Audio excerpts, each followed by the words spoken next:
a recording here. Close the door. Is it recording? There we go. All right. All right, we are live here in Memorex.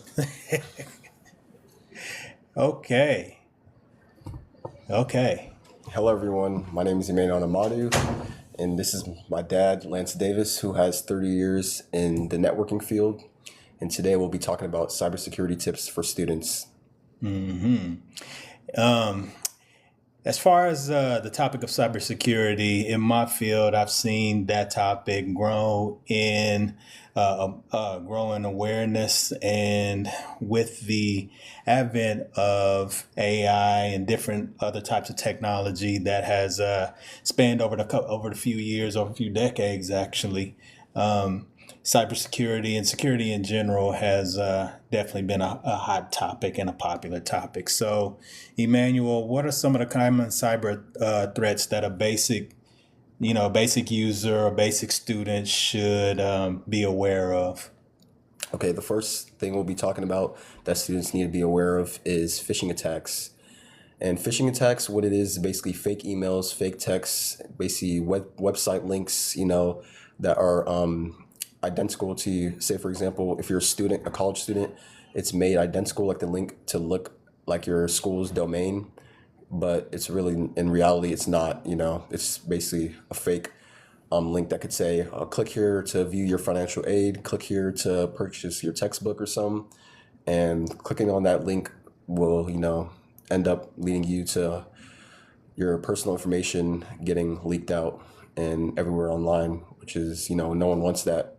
So with phishing attacks, Emmanuel, what are some of the things to kind of look for when a student is actually clicking on that email or clicking on that link? What should the student actually kind of look for to detect a phishing attack? So what you want to look out for is obviously, like I already said, make sure the domain is correct. Make sure you actually know what you're clicking on. Like if you don't know what you're clicking on, reach out to like some IT guys or reach out to your personal instructors or your advisors, that best, because they can really help you, guide you in the right track and make sure you're not revealing all your information by clicking on those links that could have been avoided. As far as, I'm a student, I get an email and as I'm looking at that email, I'm seeing some grammar mistakes, some misspellings and things or whatnot. And this is supposed to be from a reputable company or a reputable source that's supplying this email. Should I automatically think that could possibly be a phishing attack? Yes, I feel like you need to take safety precautions always, always assume that, these links are not, what they appear to be, because usually if you become too eager and try to click on these links, it can lead you down, all your information getting basically like revealed and like not, in places that, don't want them to be and stuff. So kind of one of the things to look out for, as you said, Emmanuel, just to kind of sum that up, is to, make sure you have the correct domain in these emails, right? If you see an email that has a fictitious or suspicious domain, more than likely it is a phishing attack. That's stated in there. Also look at the grammar. Make sure the grammar is correct. There's no misspellings. No miswordings within the email. And this, once again, from reputable companies, reputable sources. If you see that, kind of automatically be thinking that, right? And then, of course, as you said, Emmanuel, fake links, check the validity of the links that are, present in different emails and stuff. And if they're not, what can they do? If they're not, what you want to do is reach out to like some like an IT guy or to your instructors, and they'll know what to do from there.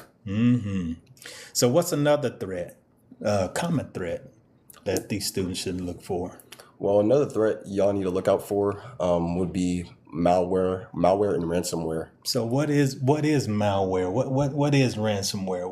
What is that about? Basically, what malware is, it's a malicious software that can trick you into, paying certain funds. So say, for example, if you're trying to unlock your files, get into your files that usually, you can, because you're the one that put the passwords, and stuff to get in there. But for some reason it's not working and it's asking you to pay money to see your files. What you want to do there is don't do that, obviously, because those are usually the prime reasons why you even got that message. Like that message is basically the malware that you're dealing with. So do not pay any funds unless you want not only just your information but all your money to be taken away from you. So let me understand what you're saying is malware or ransomware. On the surface, it looks like it's really helping me, but really on the backside of things, I get an alert on my laptop that says, "Hey, your files has been infected. Click here to clean it up," right? And I'm seeing this, and I'm like, well, wow, my computer is infected. Let me go on ahead and click here, and then you say they have some sort of a payment mechanism in place to actually have you pay for things. And on the back side of things, once you click on that, it's actually infecting your computer and your information is actually being breached, right? That's what we're saying what malware is? Yeah, that's pretty much what malware is, everyone. So what can we do to safeguard against that? So basically what you want to do is obviously do not click on the link, report it as spam, and basically just you can also reach out to IT guys, because reach out to just someone that has experience, in this type of stuff. So you don't click on it for yourself. Don't try to be, a know-it-all and get yourself down, in a bad place. So yeah, just. So yeah, when your computer is being sent a malware attack, right, or a malware invite for you to install this software to quote unquote clean up your laptop, don't fall for the bait. Don't try to be a software engineer and try to, oh, I'm gonna clean it up. But no. First thing we would, or you recommend any manuals to go to your IT staff to have them clean it up in case you did actually install that type of software, right? Yep. So tell me some more about some other threats, Emmanuel. What else should we be looking for? The third thing you want to make sure you're looking out for, like for some common cyber threats, is make sure you're using strong passwords. Avoid using weak passwords, because why would you recommend not using a weak password? I mean, it's really for simplicity's sake that I'm using this. I mean, I know it's very quick. It's very easy for me, to use that credential to log into different things. Why would you recommend I don't do that? Yeah, because I know everyone in here probably likes to reuse their passwords, and because it's easy to remember, and stuff, and just create like short passwords that are not tricky. But see, the thing is, in doing that, you put yourself in a vulnerable spot to all these hackers and threats, because they can easily decrypt any password you put. But if you use stronger passwords that's mixed with symbols, words, and numbers, it really makes it hard for them to get into your passwords and your personal information. So just avoid making weak passwords and create stronger passwords. And just to dovetail off of that, as far as the recommendations, your password should be at least 10 or more characters long, alphanumeric in nature, right?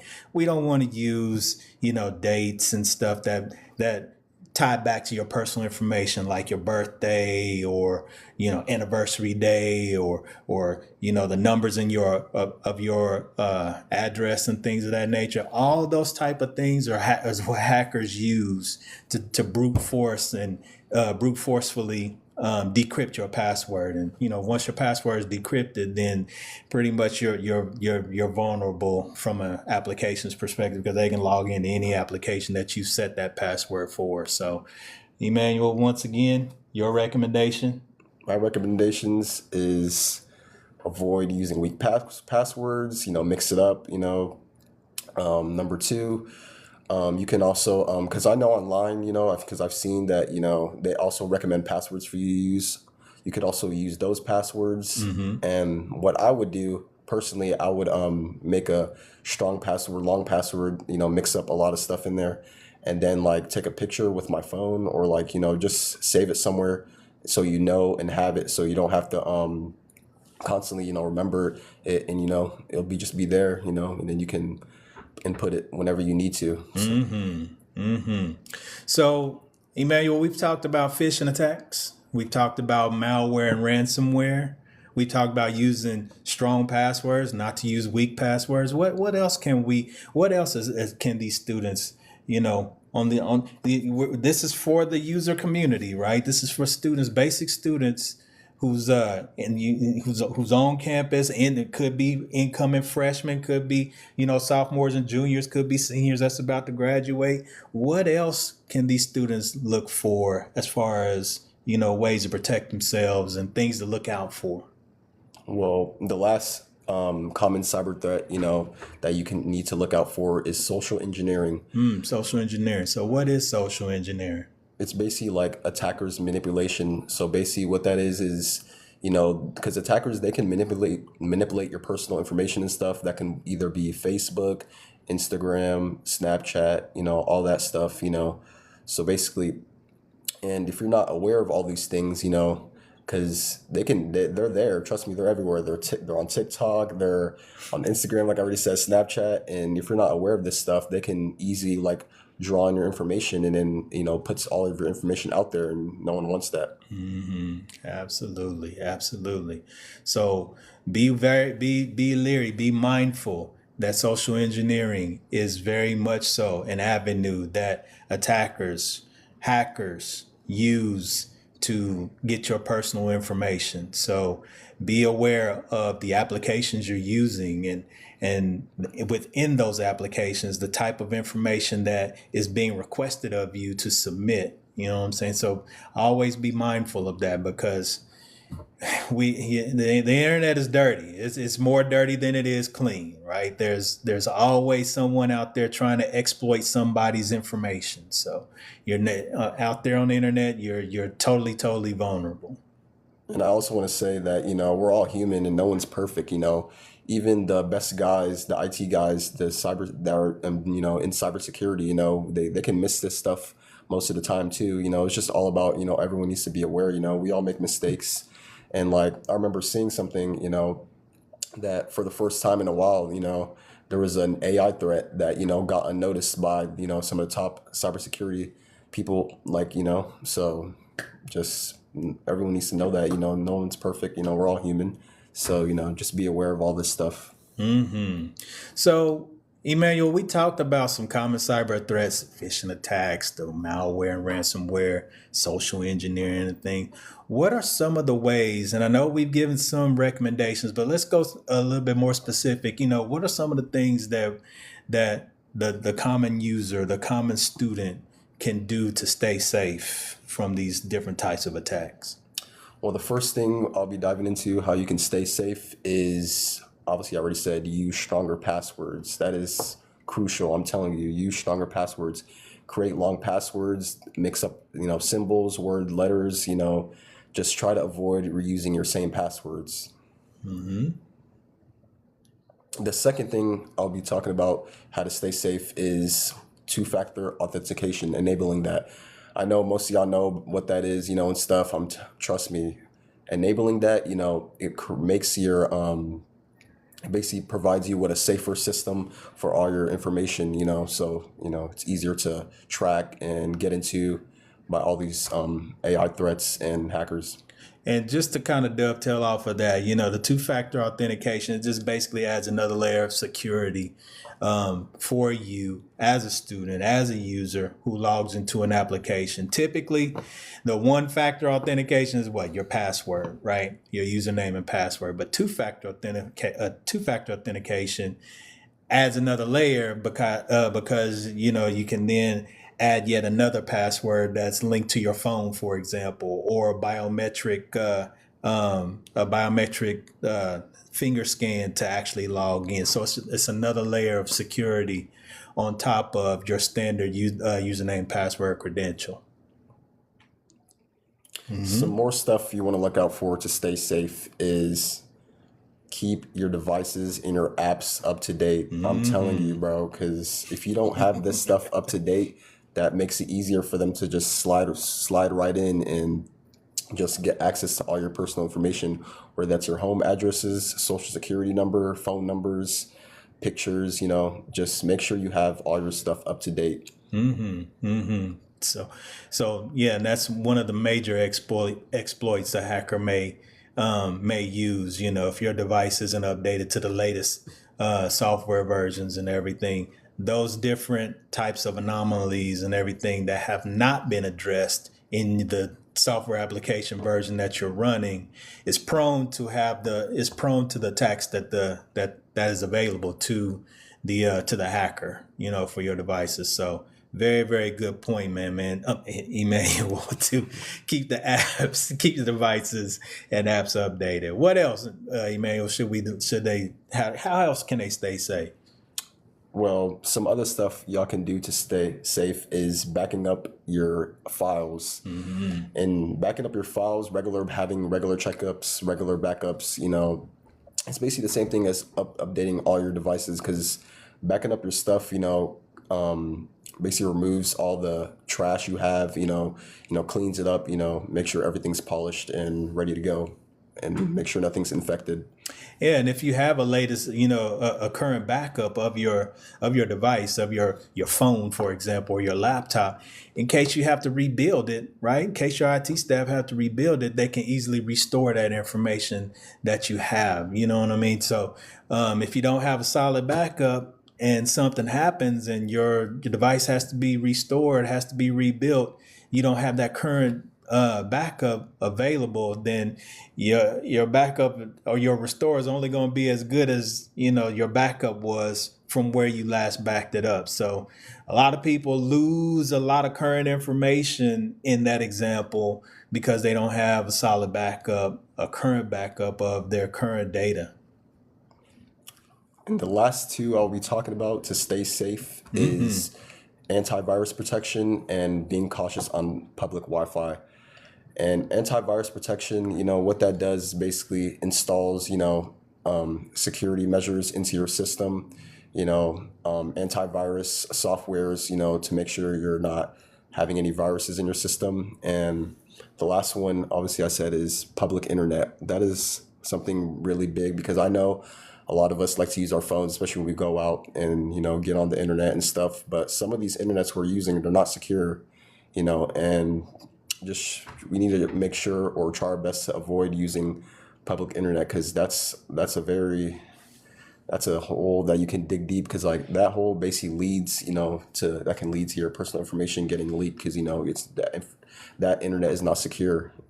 And some of the ways that you can tell, even when you're on the public internet, because the internet is the internet. It's there for availability. It's more than likely not there for security purposes, but it is there for availability. But the one way that you can tell that you're on a secure site is if you look in the left-hand corner of the link and you see a little lock on there, then you're pretty much surfing on a secure site, or have access to a secure site that you can be mindful and understand that your data on that particular site is being protected. So very, very good, good point there, to be mindful and be cautious on public Wi-Fi. Yep. And to end it off, what we'll be talking about is the 5 C's of cybersecurity. The 5 C's of cybersecurity, the first thing is change. Adapting to new threats is very important, because if we don't adapt to these threats, they're only gonna just run through us, and we won't know what's going on. So very important to adapt new threats. The second thing is compliance, making regulatory standards, very important. The third thing is cost, budgeting and all this stuff, because if you have good budget history and all that stuff, that mitigates the risks of all this stuff happening. The fourth thing is continuity, which is basically maintaining operations during the incident. And to end it off, the last thing is coverage. Make sure, as an IT guy, make sure you're securing the IT infrastructure. Make sure everything is polished, ready to go. Nothing's has any viruses in it, and just it's fully operational. The 5 C's of cybersecurity: change, compliance, cost, continuity, and coverage. It is a life cycle. So each one of those parts and pieces are there to enhance you to stay informed and be informed and make the proper moves and everything to keep yourself secure as you are surfing the internet and on public websites. So, Emmanuel, to sum it up, what should the user how should the user be knowing all this information? What are we leaving them to do? Okay, basically everyone just remember to stay alert, stay secure, and stay informed. Okay. Well, this wraps up our discussion on cybersecurity. Once again, I'm Lance Davis, and I'm Emmanuel Namadu. thank you again.